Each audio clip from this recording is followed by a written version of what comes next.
ছিঁড়া ফেলো এটা। সিমু তোমার পলিথিনটা বড় না, আবার যখন গরম করবো উঠে রেখে দিমু তখন ওই পলিথিনটা রাইখা দেওয়া যাবে, বুঝছো? এই জন্য ছিটতাছি না,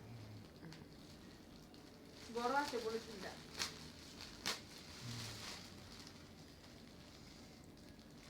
পলিথিনটাও রাইখা দিমু, বাবা বলে রাখা দেবো।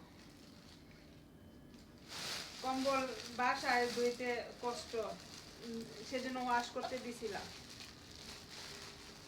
লন্ড্রিতে ওয়াশ করতে দিছিলাম, 3-4 দিন লাগছে ওয়াশ করতে, ওরা দিছে। আর বাসায় ধুইলে শুকানোর খুব ঝামেলা, সেজন্য আর বাসায় ধুইলাম না।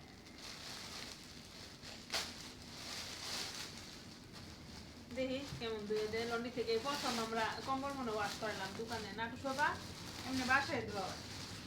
শ্যামা পলিথিনটা একটু ভাগ করে রাখো।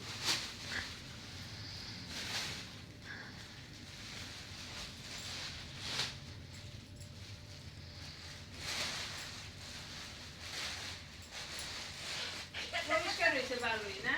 হ্যাঁ পরিষ্কার হয়েছে ভালোই। সিধা করো।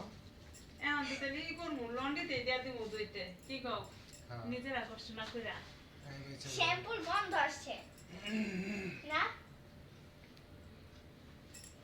না ওরা ধুয়ে মনে কোনো একটা স্প্রে করে দেয় না, স্যান্ড করে দেয় গন্ধ দিয়ে।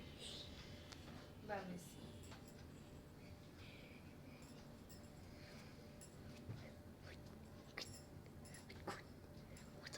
আমরা সামনে সেটা আটা